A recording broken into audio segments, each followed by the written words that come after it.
Magandang araw po sa inyo.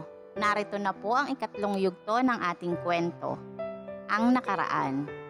Sa araw ng graduation ng magkababatang Brian at Aliyah, natuklasan ng dalaga na ang lalaking nakabangga niya ay walang iba kundi ang nakatatandang kapatid ng kanyang kababatang si Brian, ang Kuya Andrew nito, na kaibigan naman ng kanyang Kuya Rafi. Pero bago po tayo magpatuloy, paki-like po ng ating video, paki-click din ang subscribe button, gayon din ang notification bell para laging updated sa mga susunod na uploads ng ating mga kwento. Sabay-sabay po nating pakinggan ang ikatlong yugto ng ating kwento, Destined to Love You. Dati silang magkapitbahay ni Brian. Ang lugar na iyon ay murang pabahay para sa mga empleyado ng gobyerno. Iyon lang daw ang kanilang makakayanan katwiran ng kanyang ina sa kanyang lola nang magreklamo ito sa layo ng lugar. "Dito na lang tayo sa atin," sabi ng kanyang lola. "Inang, malayo ang bayan ninyo sa aking opisina. Wala din doong matinong eskwelahan." Pinapangarap na noon pa ng kanyang ina na makapagtapos silang magkapatid sa kolehiyo kahit wala na silang ama. Naging parehong matalino silang magkapatid. Hindi naging dahilan na mahina ang turo sa public school upang maging mahina rin ang kanilang ulo. Sabi ng nanay nila, at ito ay tandang-tanda ni Aliyah. Ang tatlong bagay raw na nagpapatala sa isip ng tao ay pagmamasid, pagtatanong at pagbabasa. Mahal ang kuryente sa kanilang lugar dahil hindi pa noon sakop ng Meralco ang pagsusuplay ng kuryente roon. Mga pamilya ng empleyadong mabababa ang sweldo ang nakatira roon, kaya pinagbabawalan ang mga anak na magbabad sa TV. Nakabuti naman dahil binalikan ng mga bata ang mga laro noong araw. Bahay-bahayan, luto-lutuan, patintero, harangang daga, piko, taguan, luksong lubid at sipa. Naging magkalapit ang magkakapitbahay roon dahil inirarasyon ang tubig. Pumupunta sila sa sapa sa may itaas ng bundok at doon ay nagkukwentuhan habang sinasalok ang tubig sa bukal. Noon pa man, mabait na si Brian kay Aliyah. Tinutulungan siya nitong gumawa ng kwintas-kwintasan mula sa dahon at sanga ng kamoting kahoy. Gumawa ng banig-banigan at basket mula sa dahon ng saging, mamulot ng tatal para sa kanilang luto-lutuan. Itinuturing niyang hindi na iba sa kanya si Brian. Ito ang lagi niyang kasama at kalaro. Kaibigan naman ng kuya niya ang kapatid ni Brian na si Andrew. Sumasama sina Andrew at Kuya Rafi ni Aliyah sa mga ibang binata at binatilyo sa subdibisyon upang makipaglaro ng basketball at makipagkwentuhan. Naging parang tatay niya ang kanyang Kuya Rafi dahil ulila na sila sa ama. Tumayong ama naman ni Brian ang kanyang Kuya Andrew dahil nasa Brunei noon ang ama nitong engineer. Mahilig siyang maglaro noong bata. Pinaglalaroan nila ng kanyang mga kalaro ang mga banig, kumot, at ang mga ito'y ginagawa nilang bubong at dingding. Kinukuha rin niya ang mga platito at kaserola para sa kanilang luto-lutuan. Pagtungtong niya ng 11 years old, pinagsabihan na siya ng kanyang lola na bawasan na ang pakikipaglaro sa labas ng bahay nila dahil nag-uumpisa na siyang magdalaga noon. Mula noon, itinigil na niya ang pakikipaglaro. Nagkukwentuhan na lang sila ni Brian habang nagduduyan sa kanilang garden. Madalas, pinanonood nila ang pagpapractice ng basketball ni na Kuya Rafi at Andrew sa kanilang bakuran sa likod ng kanilang bahay. Nakatuon noon ang tingin ni Aliyah sa mga binti ni Andrew at hindi sa bola. Mahahaba ang bias nito at mabalahibo. Namimintog ang kalamnan ng binti nito dahil sa malakas itong lumundag at maliksing kumilos. Tila nararamdaman ni Andrew na mayroong nagmamasid sa kanya dahil napapatitig ito kay Aliyah habang iniinom ang tubig pagkaraan ng laro. Basang-basa ang t-shirt nitong suot. Pwede iyong pigain. Nakadikit iyon sa matipuno nitong katawan. Natatandaan ni Aliyah ang amoy nito. Pinagsanib na amoy ng pawis at araw na nagpapaalala sa kanya ng hamog sa madaling araw. Nang second year high school nila ni Brian, lumipat ng bahay sa ibang lugar ang pamilya nito. Labis noong nalungkot si Aliyah, gayong palagi naman silang nagkikita sa eskwela. Si Brian ay sa Quezon City nag-aral, samantalang si Andrew naman ay sa Maynila, kaya mahabang panahon din na hindi niya nakita si Andrew dahil nakikitira ito sa kanyang tiya para mas madali ang pagbiyahe sa kanyang eskwela. Di naglaon ay naipagbili ng lola niya ang lupa nito. Dinaanan ng highway ang lote ng matanda kaya naging mataas ang presyo ng lupa. Nag-iwan lang ang kanyang lola ng 2 ektarya para sa kanila ng kuya niya. Mula sa pinagbilhan ay nakabili sila ng isang bungalow sa Quezon City. Isa sa may pinakamalaking lote sa lugar na iyon. Nagustuhan ng lola niya iyon dahil marami siyang maitatanim na punong kahoy sa bakuran. Idiniposito ng kanyang lola ang natirang pera sa bangko para sa kanilang pag-aaral na magkakapatid. Hindi na malaya ni Aliyah na tapos na ang seremonya ng graduation kung hindi pa lumapit ang kanyang pamilya sa kanya. Niyakap siya ng kanyang ina at lola. Inakbayan siya ni Kuya Rafi. Lumapit si Brian sa kanila, kabuntot ang mga magulang nito at si Andrew. Si Andrew nga ba ito? Naramdaman ni Aliyah na namumula siya. Matanda ng 4 na taon si Andrew kay Brian. Balita niya kay Brian, mayroon na ito ngayong construction company. Nakatitig si Andrew sa kanya. Mas tumangkad ito kaysa noong huli niyang makita. At dahil sa mas matanda ito kay Brian, kagalang-galang ang dating nito. Ito na ba si Aliyah? Gulat na gulat ang ina ni Brian. Abay, napakagandang bata. Pwedeng artista.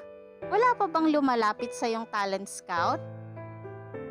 Masayang nagkamustahan ang nanay at lola ni Aliyah sa ina ni Brian. Lumayo naman sina Andrew at Rafi. Sinundan sila ng tingin ni Aliyah. May mga pagkakataon noong kinaiinisan niya si Andrew. Kung tumingin kasi ito sa kanya ay para siyang malikot na bata. Maraming punong kahoy sa bakuran ni na Brian na inaakyat nila ng mga kalaro. Pinabababa sila nito at pinagagalitan. Baba! Baba! Utos nitong nakapamewang. Pagkababa niya ay nilait siya nito. Kababae mong tao, akyat ka ng akyat sa puno. Hindi dapat Aliyah ang pangalan mo. Dapat Cheetah. Bumaba na rin sa puno si Brian. Kuya, ako ang nagyaya kay Aliyah. Hindi mo siya dapat pinaakyat. Kung mahulog yan, sagutin pa natin. Lalo siyang nagalit. Ibinalibag niya ang mga napitas niyang bayabas. Gustong matawa ni Andrew. Spoiled Aliyah ka pala, sabi nito. Dinampot niya ang pinakamalaking bayabas at handang batuhin noon si Andrew. Baka ka kasi mahulog Aliyah, kaya ka lang sinasaway ni kuya. Ikuha mo na lang siya, parang isang matandang utos ni Andrew. Mula noon, si Brian na lang ang umaakyat sa puno at tila siya prinsesa na nagtuturo na lang dito ng mga hinog na bunga. Ang mga pinagkainan nyo, wag nyong ikalat, lalangawin. Ang naging pangaasar naman ni Andrew kapag sila ay nakikita. Naputol ang kanyang pagbabalik tanaw nang marinig niya ang boses ni Andrew. Malapit na malapit ito sa kanya.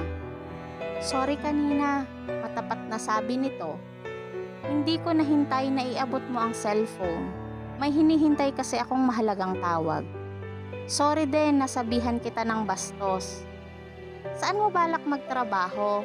Tanong nito na parang hindi siya narinig. Hindi ko pa alam, bahala na. Baka may opening sa inyo kuya, sabad ni Brian na lumapit sa kanila. Saglit na parang nag-isip si Andrew. Tinitigan nito si Aliyah. Meron, pero baka hindi magustuhan ni Aliyah.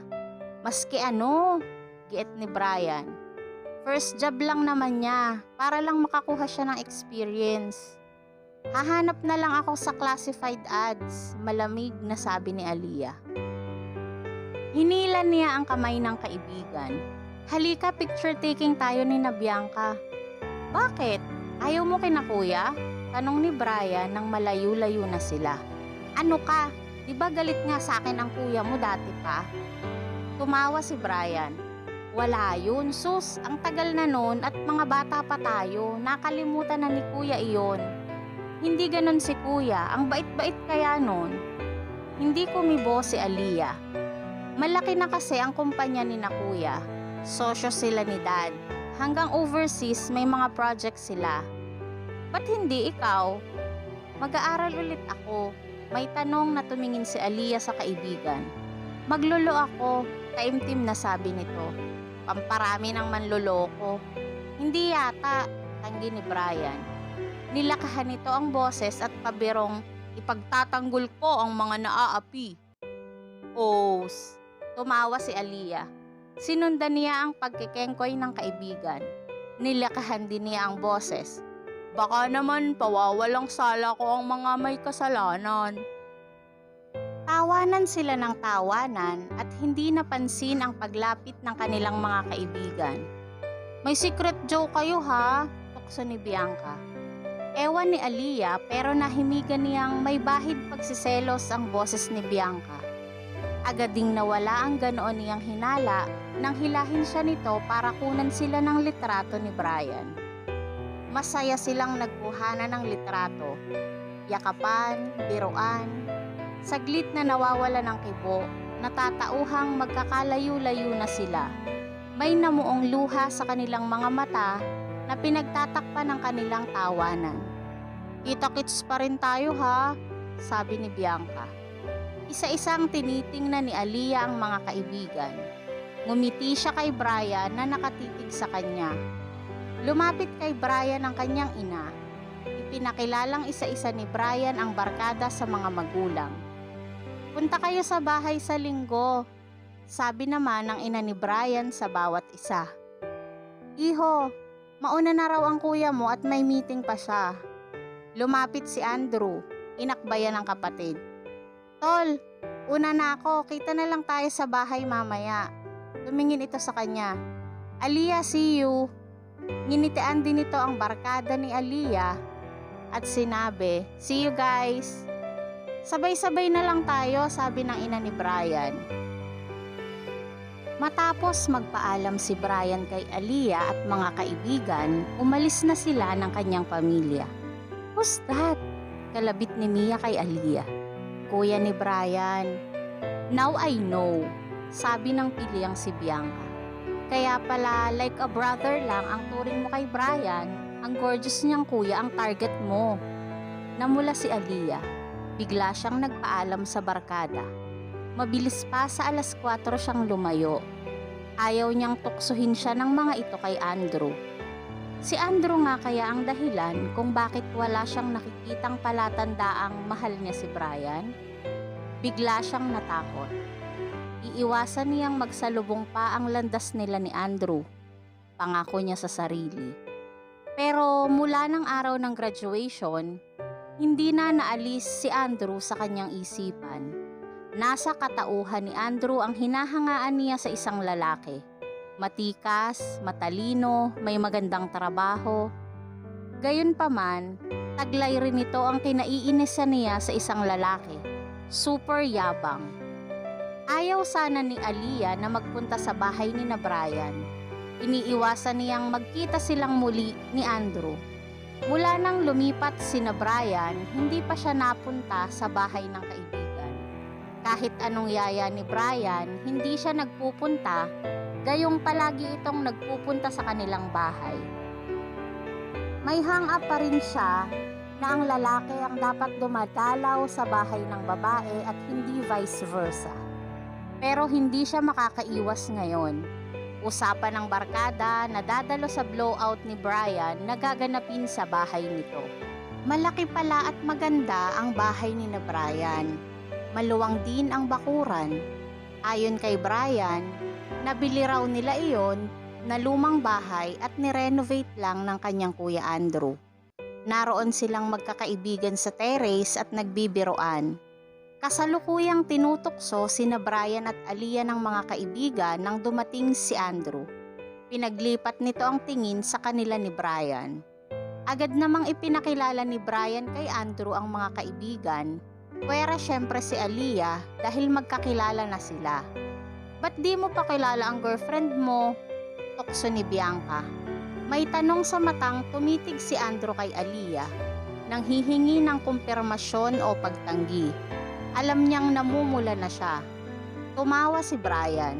Magkakilala na sila. "Huli, huli," hiyaw ni Bianca.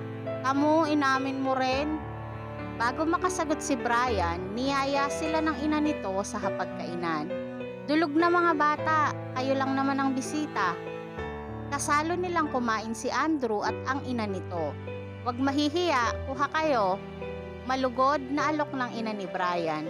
"Pasasalamat namin ito dahil nagtapos na suma si Brian." "Isinabay na rin sa birthday ni Kuya Andrew," sabi ni Brian. Halos sabay-sabay silang bumati kay Andrew. "Sir, ilang taon na ho kayo?" Tanong ng pilyang si Bianca. Tumitig si Andrew kay Bianca. Nakatuon ang mata nito sa dimples ni Bianca sa pisngi. Napansin ni Aliyah na natahimik si Brian at parang nakikiramdam. 4 na taon lang naman ang tanda ko kay Brian at hinohomo na ako, sagot ni Andrew na sumulyap kay Aliyah. "Hindi ko alam na chick boy itong utol ko. Puro girls ang barkada at naggagandahan."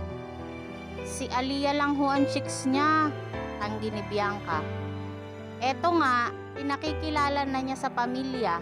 Napansin nyo, hindi niya kinumbida ang male friends niya? Salo ng isang barkada. Baka nga naman mas snatch pa sa kanya ang babes niya," dagdag ni Bianca. Tawanan ng barkada. Mamayang gabi ang dating ng mga barako. Pagwawasto ng ina ni Brian. "Sabi ko kay Brian, huwag niyang pagsabay-sabayin, wala kaming katulong. Lumaki ang mga anak ko nang walang katulong. Sila ang naglalaban ng damit nila. Yang si Brian, sanay magluto yan." At namayani na sa hapagkainan ang walang katapusang kwento ng ina ni Brian tungkol sa mga anak, habang silang magkakaibigan ay maganang kumakain at paminsan-minsang nagsasabing, "Talaga ho?" Halatang labis na ipinagmamalaki ng matanda ang mga anak, lalo na ang bunso nitong si Brian. Nasisiyahang ngumiti si Brian na nagnakaw ng sulyap kay Bianca. Pagkatapos nilang kumain ay lumayo si Aliyah sa barkada na nagunahan sa pagliligpit ng pinagkainan. Hindi na siya nakigulo dahil alam niyang uulanin na naman siya ng mga ito ng tukso. Pumunta siya sa likod bahay ni na Brian. Tulad ng bakuran ni na Brian noong araw, marami ring punong kahoy at halaman ang bakuran ng mga ito ngayon. Maraming ibong maya na nag-aawitan habang palipat-lipat sa mga sanga ng punong kahoy. Lumapit si Aliyah sa puno ng bayabas. Tinanaw niya ang naglambiting bunga. Nakatingkayad niyang hinila ang mababang sanga at akmang pipitasin ang bunga nang marinig niya ang mahinang tawa ni Andrew sa kanyang likuran. Dahil mataas ito ay walang anumang inabot nito ang isang tangkay ng bunga at inabot iyon kay Aliyah. Nahihiyang nginitian ni Aliyah si Andrew ng pasasalamat. Ipinunas lang niya sa laylayan ng kanyang t-shirt ang bayabas at agad niya itong kinagat. "Matagal na akong hindi nakakakain ng malutong na bayabas," nasisiyahang sabi niya. Sabi ni Brian, "Mapuno raw ang inyong lugar." "Oo, pero walang tanim na bayabas. May tanim si Kuya sa kanyang orchard sa Laguna pero iba talaga ang lasa ng bagong pitas. Niyayaya nga ako ni Rafi sa kanyang orchard. Hindi naman niya iyon naaasikaso kasi nagtuturo siya." Saglit silang natahimik habang iginagala ni Aliyah ang tingin sa mga nakakapit na mga orchid sa mga puno at pader. "Ang ganda ng pagkaka-landscape ng garden nyo. Para kang dinadala sa paraiso." "Halika," sabi nito. "May ipapakita ako sa'yo." Inakyat nila ang hagdan sa likod papuntang roof deck. Hindi makapaniwala si Aliyah. Nalalatagan ang buong roof deck ng koleksyon ng bonsai at mga nakapasong halaman. Iba't ibang kulay ang mga dahon at bulaklak ng mga iyon. Nagniningning ang matang tumingin siya kay Andrew. Ang ganda! Ito ang aking secret garden. May pagmamalaking sabi nito. Inakay siya nito para maupo sa isa sa mga upuang yari sa balubaluktot na ugat ng matandang punong kahoy. Nakapikit na sinamyo ni Aliyah ang halimuyak ng mga bulaklak na sumanib sa hangin. Ang ganda rito. Paano mo to nagawang ganito? Nalimutan mo na yatang civil engineer ako. Ipinakilalang isa-isa sa kanya ni Andrew ang mga nakapasong halaman na karamihan pala ay herbs tulad ng basil, rosemary, oregano at ang iba ay ngayon lang niya narinig kung kaya't hindi niya matandaan. Isa-isa ring inamoy ni Aliyah ang mga dahon niyon nang mapansin niyang malugod siyang minamasdan ni Andrew. Nahihiya siyang tumawa ng mahina. Parang may panghalina, paliwanag niya. Nakaka-relax ang amoy lalo na itong basil. Naalala ko noon, lagi mo ring inaamoy ang mga bulaklak at dahon. Sinaway mo pa nga ako nung inaamoy ko ang rosal. Paano? Baka masinghot mo ang uod. Lagi kitang sinasaway, naalala mo? Sinasaway mo rin ako pag umaakyat ako sa puno. Gusto sana niyang ipaalala ng may bahid hinanakit pero hindi niya nakuhang sabihin iyon dahil tumawa si Andrew at siya ay nahawa rito. Pagkaraan ay napatingin sila sa mata ng isa't isa. May nabago sa ekspresyon ng mukha ni Andrew na nakapagpalito kay Aliyah. Ibinaling niya sa ibang tingin. May penthouse ka pa, nasabi na lang niya. Iyan ang aking pahingahan, sagot ni Andrew. Halika, ipapakita ko sa'yo. Sinusian ni Andrew ang penthouse at tumambad kay Aliyah ang isang kwartong may kama, mesa, telebisyon, study table, refrigerator at mayroon ding sariling banyo. Ang sarap sigurong matulog dito, sabi ni Aliyah habang malugod siyang pinagmamasdan ni Andrew. Bihira naman akong umuwi rito dahil umiiwas ako sa traffic. May kondo ako sa Makati. Pag narito ako, dito ang hangout ko. Ito ang kwarto mo? Tanong ni Aliyah na biglang napatayo. Natawa si Andrew. Pinahagingan ng hintuturo ang pisngi ni Aliyah. Hindi. Gusto mo rin bang makita ang aking kwarto? Naasiwa si Aliyah. Baka hinahanap na ako ni Brian. Ninenervyos na sabi niya. Biglang nagbago ang ekspresyon ng mukha ni Andrew. Parang nayamot. Baka nga. Anito at pusa na itong nagpaunang lumabas sa penthouse. Nadat na nilang tahimik na nanonood sa harap ng malaking telebisyon ang barkada. Hindi niya namataan si Brian. Nakaupong mag-isa si Bianca sa sopa na malayo sa iba. Hindi naman siya napansin ng iba dahil nakafocus ang mga ito sa pinanonood. Si Brian, tanong niya kay Bianca. Nagtaka pa ito. Akala namin kasama mo. May tukso sa matang tumingin ito kay Andrew. Bumili lang ng junk food ang boyfriend mo, kinabahan ka na. Napahiyang tumingin si Aliyah kay Andrew. Wala siyang mabasa sa mga mata nito. Maiwan ko na kayo, maimimit ako. Paalam nito. Lumabas na ito ng TV room. Sinundan siya ng tingin ni Aliyah. San kayo galing? Masikreto pang tanong ni Bianca sa kanya. Andyan lang ako sa garden. Having quality time with your boyfriend's brother? Pabirong tanong nito. Hindi ko sabi boyfriend si Brian. Mariing sagot niya. He's like a brother to me. Uy, dahil mas pogi ang kanyang brother, ex mo na siya. Luminga si Aliyah at tiniyak na walang ibang taong makakarinig. Sa iyo may gusto si Brian, hindi sa akin. Natahimik si Bianca.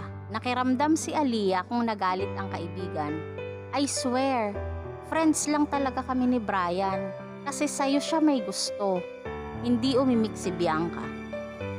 Ano kaya ang mangyayari sa tagpong ating iniwan?